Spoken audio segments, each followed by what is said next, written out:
Okay, so I'm having a problem with Facebook this morning. My goodness. Yeah, having a problem with Facebook this morning, so I'm gonna keep on going on because I already realized that I'm an hour ahead because I did not remember that it was daylight saving time. So I thought I was actually getting up a little late, and actually I was up a lot more earlier than I thought. So Facebook is over here buffering and trying to connect. And it's going in and out. And I don't know what to do.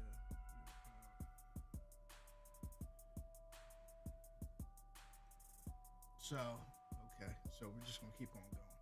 So today, I'm a little early. I'm an hour early. And I'm sorry.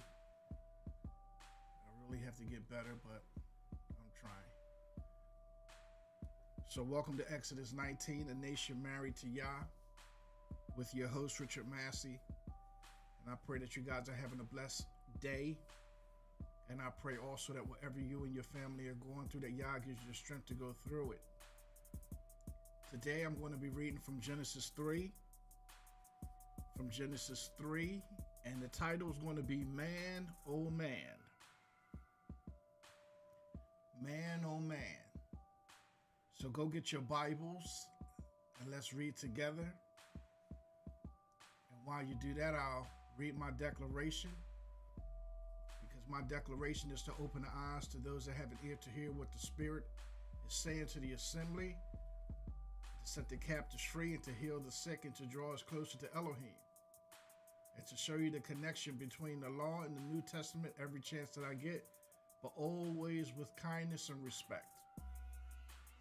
And from there, I go to 2 Chronicles 7:14. If my people, which are called by my name, shall humble themselves and pray, and seek my face and turn from their wicked ways, then I will hear from heaven, and I will forgive their sin, and I will heal their land. And from there, we go to 2 Corinthians 7:9. I now rejoice not that you were made sad, but that you were saddened into repenting. For you were made sad according to Elohim, so that you suffered no loss from us.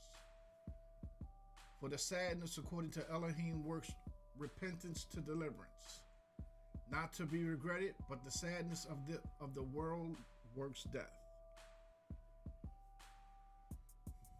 Matthew 6:33. But seek ye first the reign or the kingdom of Elohim and his righteousness, and all these matters shall be added to you. Isaiah 4:6. My people have perished for lack of knowledge, and because you have rejected knowledge, I reject you from being priests for me. Since you have forgotten the Torah of your Elohim, I also forget your children.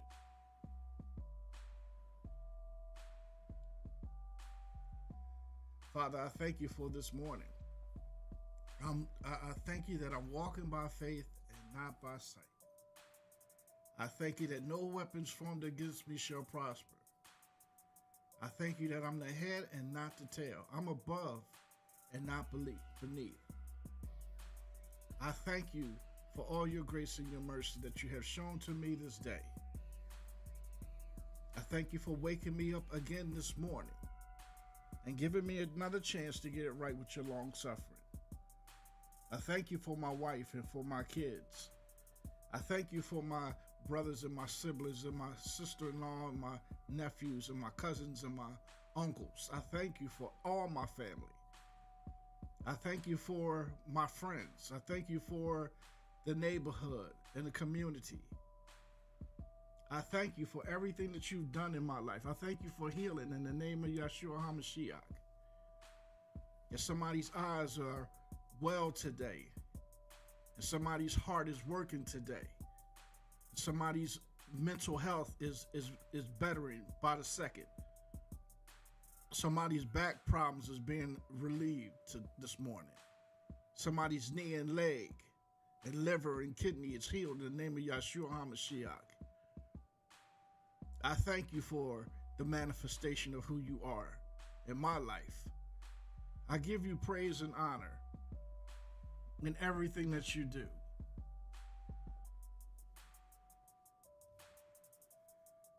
Thank you, Yah. Thank you for everything that you've done for me. Amen. Genesis 3. I have a lot of notes. Genesis 3. I'm going to go to something that I have written down called where it shows where Elohim is going to test you. Because a lot of times I used to hear that it's not right to say that Elohim will test you. But the Bible does say that he chastens those who he loves. So what is the difference? I always wondered, what is the difference between chasten, punishment, anger? And I'm starting to believe that the difference between chasten and punishment is chasten is just to test you to see what you're going to do. It doesn't necessarily have to mean death. It doesn't have to mean pain. He chastens who he loves. He'll see what you're going to do in different situations. When you say that you're going to live by his word, he'll allow something to happen to see if he can trust you or not. So when I look at Judges 2 and 21, it says, "And I also shall no longer drive out before them any of the nations which Yahushua left when he died." 22, "In order to try Israel by them, whether they will guard the way of Yahweh to walk in them as their fathers guarded them or not." So he's not going to move out all their enemies because he wants to see if their enemies are going to be able to entice them to do the things that they're doing and to pull them away from what he's told them not to indulge in. And then Judges 3. Judges 3:1. "And these are the nations which Yahweh left, to try Israel by them, all those who had not known all the battles in Canaan." So he's trying them here. That's two different chapters, right? And the one, I think that's all I have, right? So I was listening to Pastor Bailey, and he was breaking down Genesis 3. I said, oh, wow, look at that. And he made a very interesting point. And we'll get to it in a second. In my notes I have, in chapter 1 of Genesis, we read and understand what Elohim made on each day. We realize that everything that was made still continues the same function until this day without fail. So on day 1, he made the light. And the light and the sun and the moon and the stars have been coming up and going down every day since he created them. We never had 2 days of darkness or 2 days of light. They have functioned the same way since. On day 2, he separated the waters. On day 3, he did the seas and he did all the trees. Now, trees and the ocean have been doing the same thing that they were supposed to do since the time he created them. And if the trees are not doing what they were created to do, it's because man touched them. And he's manipulated the seed. On day 4, the sun, the moon, and the stars were created. They do the same thing every day since. On day 5, everything in the waters and flying animals he created. Again, do the same thing ever since. Here's the kicker, though. On day 6, he created every land animal and man. And man is the one that he's affected the water. He's affected the air. He's affected trees and all living plants and everything. He's manipulated the seed to turn them around. Even certain fruits and vegetables are not actually made by Elohim. Affected the sun. There's some black spots in the sun that I've read that scientists talked about, that there are some spots in the sun that's no longer there.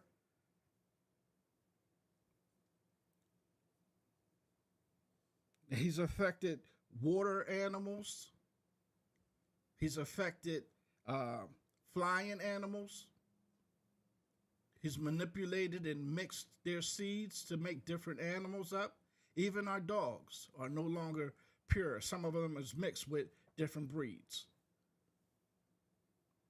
And he's affected even himself with man hating man and trying to make a separation between man, between with racism or richness and poor. Right? Who you know, what you belong to. You Republican, you Democrat. Right? Man is the only thing that Elohim made that has not done what Elohim told him to do.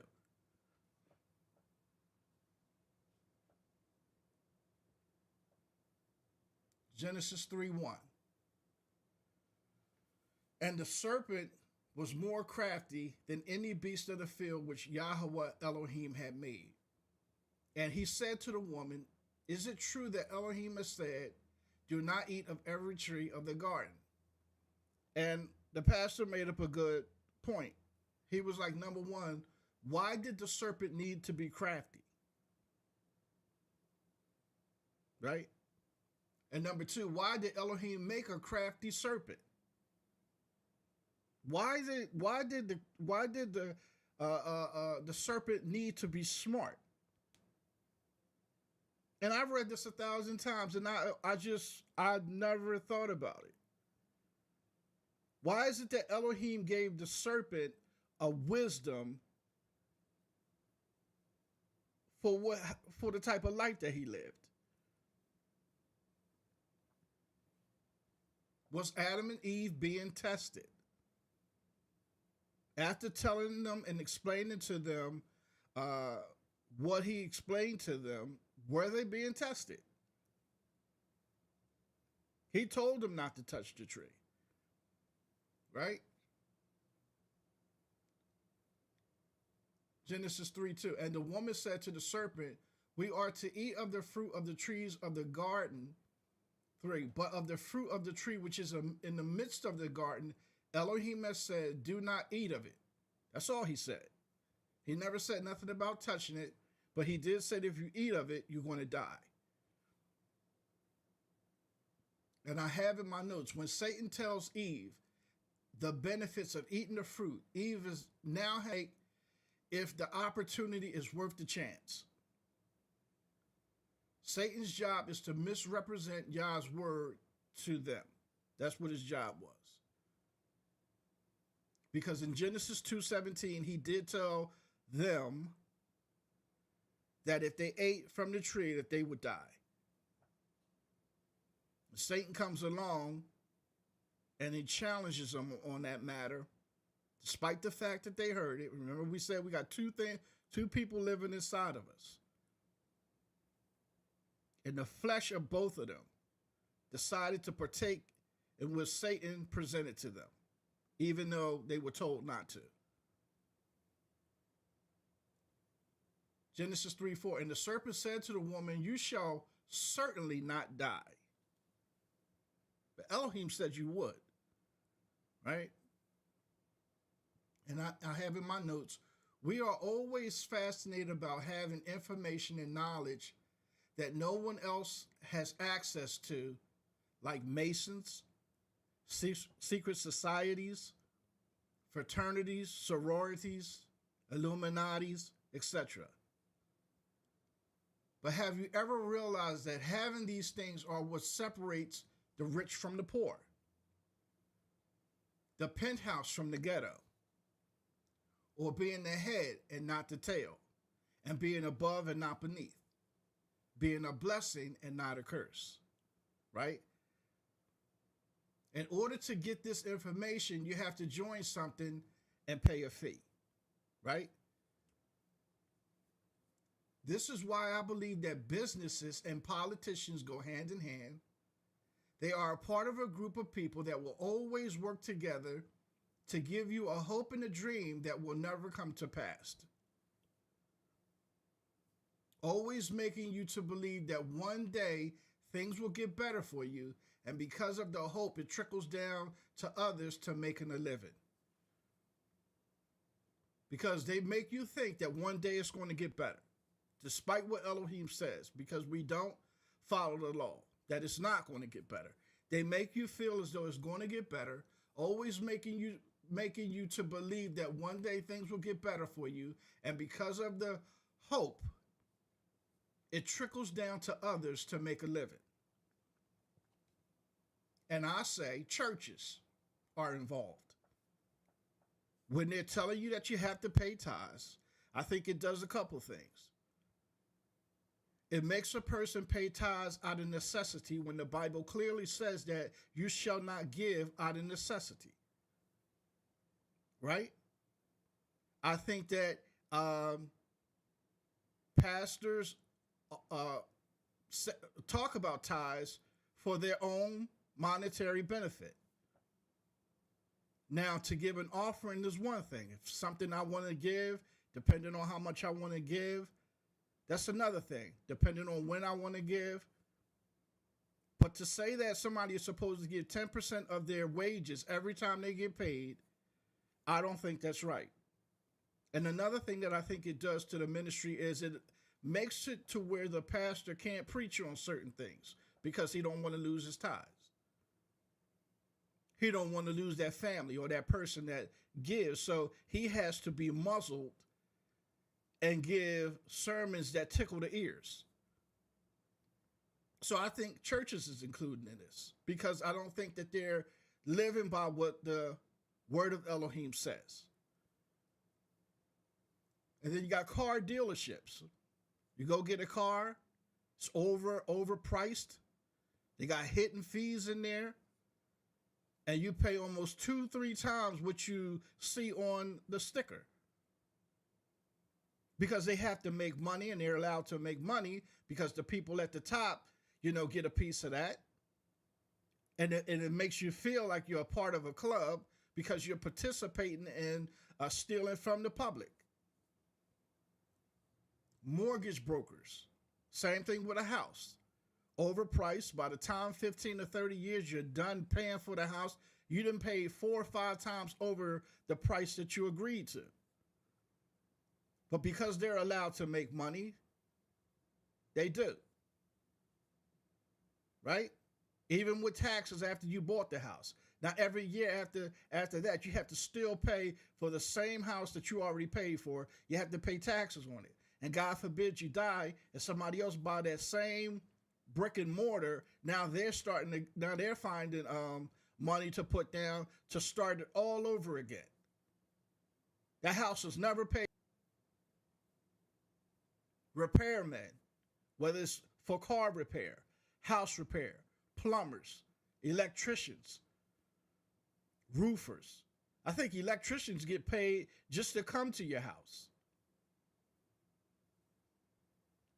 Colleges, the money that you spend on colleges to graduate and not find a job, but still have to pay them back. These are all the things that's happened since Adam and Eve have decided to take it upon themselves to have their eyes opened. And then you have scammers who call you all day, every day, who will take advantage of old people and take everything that they've worked so hard for without even a second thought. This is the man's part of it. This is what man does to make a living instead of relying on the word of Elohim. These are the things that we do to each other. And then again, we are so shocked when our young people are out here stealing and walking out of stores with clothes and merchandise and stealing people's cars. I think Genesis 3 is the beginning of all this. And then you look at Genesis 5. I think it always tied into Genesis 5 because let's go to Genesis 5. Genesis 5:6. And Seth lived 100. Is that the one I want? Genesis 5? Genesis 5. I wanted the one where, I think it's Genesis 6. Genesis 6:5. Yeah, and it came to be when, Genesis 6:1. And it came to be when the men began to increase on the face of the earth and daughters were born to them, that the sons of Elohim saw the daughters of men, that they were good, and they took wives for themselves of all whom they chose. And Yahweh said, my spirit shall not strive with man forever in his going astray. He is flesh, and his days shall be 130 years. For the Nephilim were on the earth in those days, and also afterward, when the sons of Elohim came into the daughters of men, and they bore children to them. I have in my notes, these were giants. They were Nephilim in the earth in those days, the days of Jared. And also after that, that being the days after the first generation, Nephilim were killed off, but still before the flood, when or because of the fact that the sons of God came in, he entered, inserted their seed unto the daughters of men, and they bare children to them, and the same from the pre-flood after that.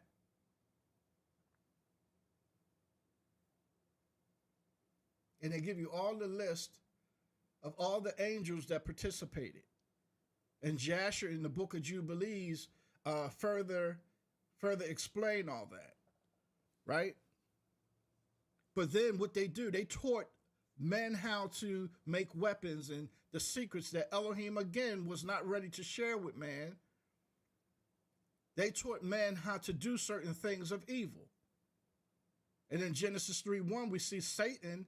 He approaches Adam and Eve. He introduced them to a doorway for evil.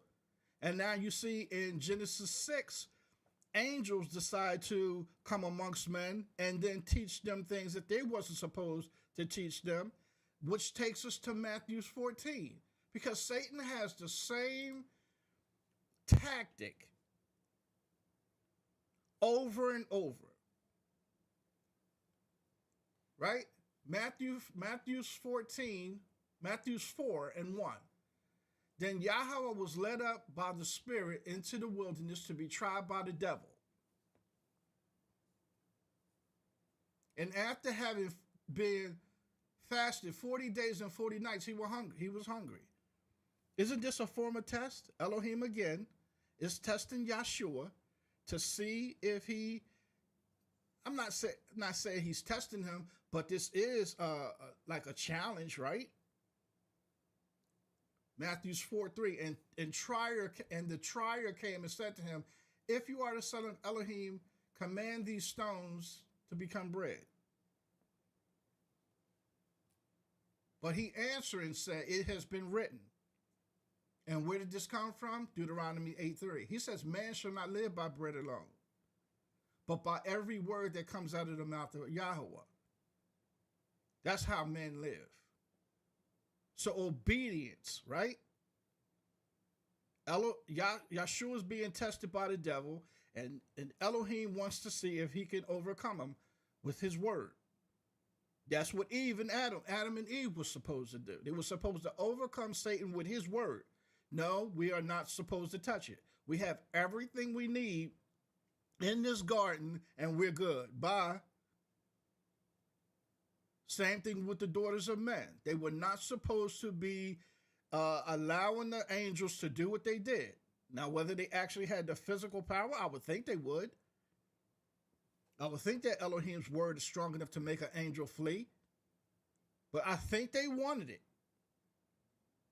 And then you see here in Matthew 4:5, then the devil took him up into a set-apart city and set him on the edge of a set-apart place. 6, and said to him, if you are the son of Elohim, throw yourself down, for it has been written, he shall command his messengers concerning you, and in their hands they shall bear you up, so that you do not dash your foot against a stone.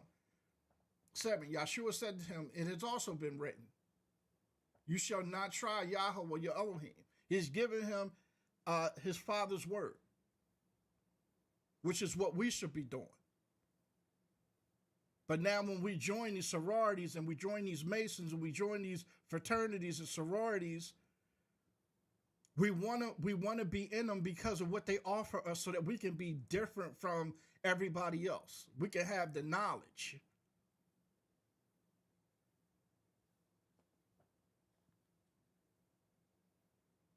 And you know the story that Satan takes him up on these different levels of the mountain, and he makes promises to him. But in every situation, Yahshua gives him his father's word.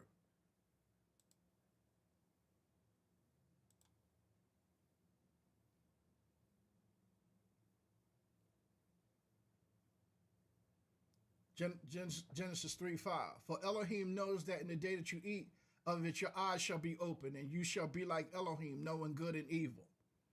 So he's making Eve and Adam and Eve an offer that's really enticing to them. 6. And the woman saw that the tree was good for food, that it was pleasant to the eyes, and a tree desirable to make one wise. See, she wanted more. She wanted it. She didn't have to have it. But now that he's brought it to her attention, she's been not knowing she's being tested. She wanted it. And she took of his fruit and ate. And she's also gave to her husband with her, and he ate.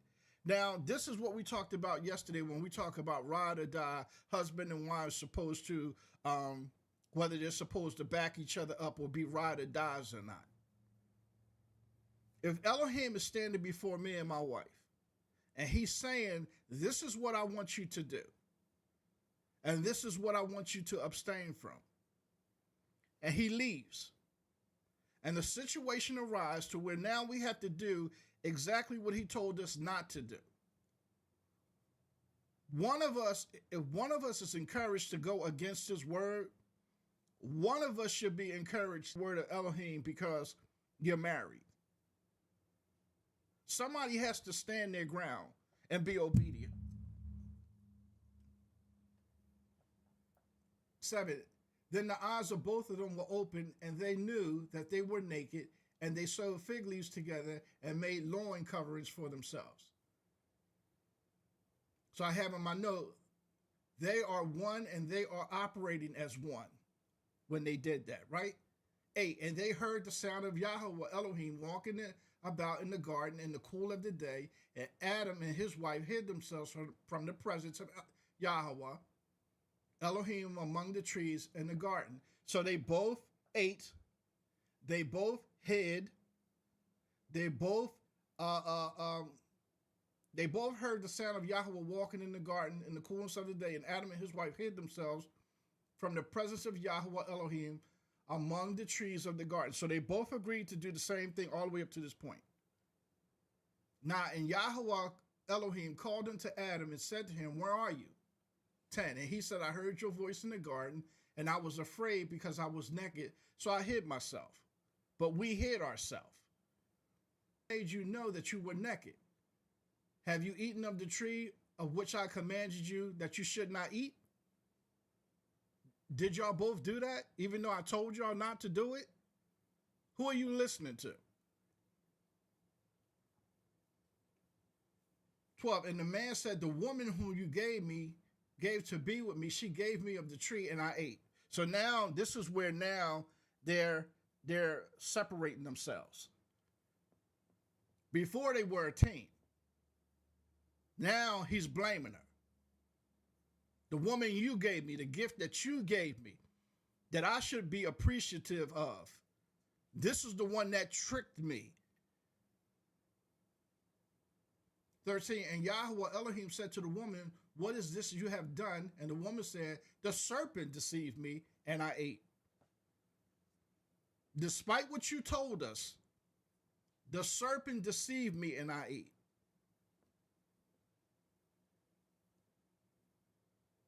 14, and Yahweh Elohim said to the serpent, because you have done this, you are cursed more than all livestock and more than every beast of the field. On your belly you are to go, and you eat dust all the days of your life. And I put enmity between you and the woman, and between your seed and her seed. He shall crush your head, and you shall crush his heel. 16, and to the woman he said, I greatly increase your sorrow and your conception. Bring forth your children in pain, and your desire is to your husband, and he does rule over you. And I think because he said that your desire is to your husband in 2024, nah, that's not happening. More rebellion. More rebellion. I'm not following no man. Right? 17, and to the man he said, because you have listened to the voice of your wife, because I talked to both of y'all, but because you decided to put her over me. And us as husbands, we do that all the time. We're talked into going against Elohim's commandments because of our spouses all the time. Because we want to keep them happy.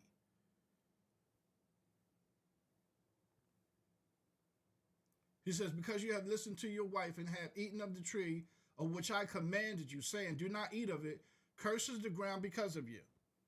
So now the ground is cursed.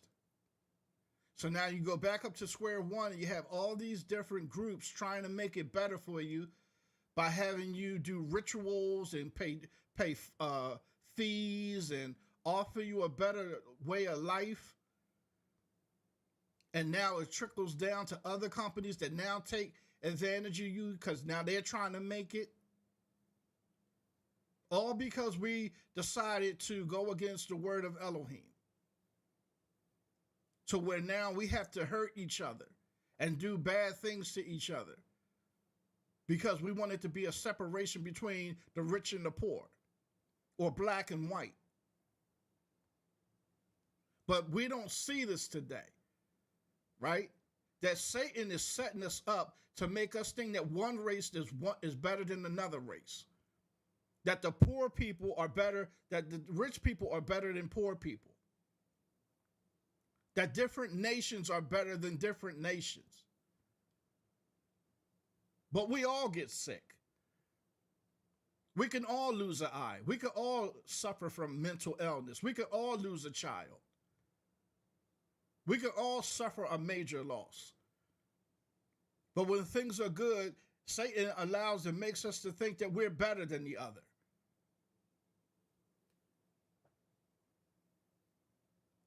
And the man called his wife Yahweh, Hawa, because she became the mother of all living. 21. And Yahweh Elohim made coats of skin for the man and his wife and dressed them. 22. And Yahweh Elohim said, see, the man has become like one of us to know good and evil. Welcome to the club. And now lest he put out his hand and take also of the tree of life and eat, he live forever. 23. So Yahweh Elohim sent him out of the Garden of Eden to till the ground from which he was taken. 24. And he drove the man out, and he placed a cherubim at the east of the Garden of Eden, and a flaming sword which turned every way to guard the way of the tree of life. And now here we are today. Nobody respects each other no more. Look at the young man in Florida at the Halloween thing. What was he, 17, 18 years old, turns around and fires a gun into a crowd, killing a 17-year-old boy. I don't even understand what his point was. But the demon inside of him had him do something. The demon inside of him talked to his flesh and had him do that. And now the demon in his flesh is going to leave him inside of a prison for the rest of his life, because he has two people inside of him. And his flesh told him to pull a gun out of his pocket and turn around and just randomly fire a gun in the middle of a crowd. And he could have had it to where the gun was pointed so high that it missed everybody. And I think he ended up killing 8 people. But one of the people I seen was a 17-year-old kid just about to go to college. So you got 2 teenagers' families affected because the devil encouraged somebody's flesh to do something stupid. That guy wasn't even an enemy of his. But both lives are done. Both lives are done. You can't make this stuff up.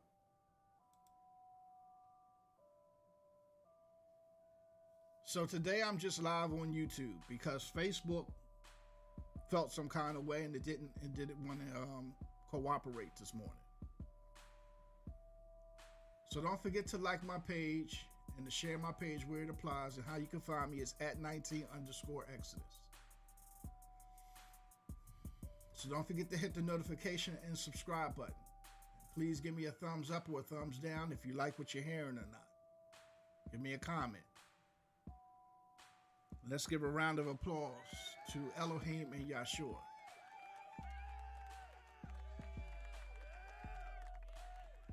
Because they're worthy to be praised from the rising of the sun to the going down of the same.